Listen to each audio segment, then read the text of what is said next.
அந்த மாசா விஜய்க்கு இருக்கு, அவரோட அதிகமாவே இருக்கு சார். இப்போ என்ன அதிக கூட்டம், என்ன அந்த அதிகமா நீங்க வந்து கூட்டம் வந்து ஓட்டா மாறாது அப்படின்ற ஒரு விஷயத்த சொல்றீங்க. இப்போ மதுரை மாநாட்டுல வந்து அத்தனை லட்சம் பேர் வந்தாங்க சார். ஒரு நாள் அவங்களோட வருமானத்தை விட்டுட்டு அவங்க சொந்த காசு போட்டு சாப்பாடு கட்டு குடும்பமா வந்து வெயில உட்காந்து நின்று விஜய்க்காக வெயிட் பண்ணி பண்றவங்க ஒரு ஓட்டு போட மாட்டாங்க சார். எந்த காலத்திலையும் பாஜக பத்தி எந்த விதமான கமெண்ட்டும் அடிக்கிறது இல்ல.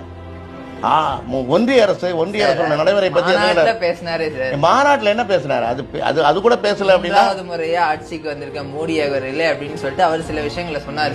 ரெண்டு கச்சத்தீவு அமைப்பை சொன்னாரு சார். ஆமா, அது பிராக்டிகலா எது இல்லாத இஸ்லாமிய மக்களுக்கு எதிராக இருக்கீங்க அப்படின்னு சொன்னார் சார். இப்ப இதெல்லாம் பாஜக எதிரான கருத்துக்களா எல்லாமே எப்படி? உங்ககிட்ட சில கேள்விகள் கேட்கணும் மிஸ்டர் பிரைம் மினிஸ்டர் அவர்களே. இனிமேலாச்சும் எங்களுடைய மீனவர்கள் பாதுகாப்பா இருக்கிறதுக்காக இந்த கச்சத்தீவை இலங்கை கிட்ட இருந்து மீட்டு கொடுத்துருங்க, அது போதும். நீட்டு தேர்வு தேவையில்லைன்னு அறிவிச்சிருங்க, அது போதும். செய்வீர்களா திரு நரேந்திரபாய் தாமோதர் மோடிஜி அவர்களே? 25 ஆண்டு காலம் கம்ப்ளீட்டா ஜெயலலிதா எதிர்ப்பிலே வளர்ந்தவர் அவர். அம்மையார் அவர்களே, ஜெயலலிதா அம்மையார் அவர்களும் சொல்லிருக்கேன் அப்படிதான் சொல்லியிருக்காரு.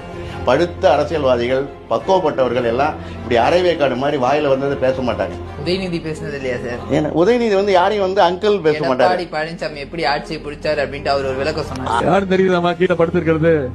அதாவது மோடியை பார்த்தா படுத்துருவாரு, அமித்ஷாவை பார்த்தா படுத்துருவாரு, சசிகலாமா பார்த்தா முட்டி போட்டுருவாரு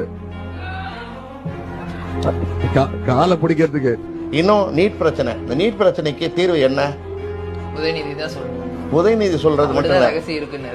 திராவிட முன்னேற்ற கழகம் ஆட்சிக்கு வந்ததுன்னா கண்டிப்பா நீட் தேர்வு ரத்து செய்யப்படும், தெரியும். ஒரு நடிகன் வந்து கட்சி ஆரம்பிக்கிறாங்க அப்படின்னு சொல்லுமா, இப்ப உதயநிதியும் நடிகரா இருந்து வந்ததானே சார். அதுக்கு முன்னாடி ஒரு எத்தனை போராட்டம் கலந்து இருக்காரு.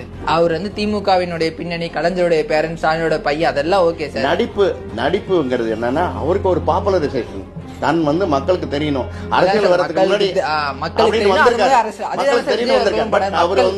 ஒரு வீட்டுக்குள்ளேயும் விஜய் அவர்கள் போயிட்டு எல்லாரும் மனசு இடம் பிடிச்சது அப்புறம் வந்து அரசியலுக்கு வந்திருக்காரு சார். உதயநிதி பண்றது கரெக்ட்னா விஜய் பண்றதும் கரெக்ட் தானே சார்? என்ன அண்ணனா தம்பியா நினைக்கிற தமிழ்நாட்டில் இருக்கிற என்னோட எல்லா சகோதரிகளின் குழந்தைகளுக்கும் நான் இன்னைக்கு மட்டும் இல்ல என்னைக்குமே ஒரு தாய் மாமனா தான் இருப்பேன். நீங்க எல்லாரும் என்னுடைய ரத்த உறவு. விஜய்க்கு அந்த அரசியல் ஞானம் கிடையாது, அந்த அரசியலுக்கு அறிவு கிடையாது. அவரை பொறுத்த வரைக்கும் நல்ல மனிதன் வேணா சொல்லுங்க, நல்ல அறிவாளின்னு சொல்ல முடியாது, நல்ல பொலிட்டீஷியன் சொல்ல முடியாது, நல்ல நடிகர். நடிகலா வந்து ஜெயிச்சது ஒன்னே எம்ஜிஆர் அவர்கள் மட்டும்தான். இன்னைக்கு இருக்க துணை முதல்வரே சினிமால இருந்தாங்க. கட்சி பேசி பேசி வளர்ந்த கட்சியால சார் திமுக. ஒரு பழமொழி சொல்லுவாங்க, சீரி சக்கர சித்தப்பா. யார் திமுக எதிர்த்தாலும் அவங்க வந்து உடனே பிஜேபி அப்படின்னு சொல்றது வந்து எந்த வகையில ஏற்படுது?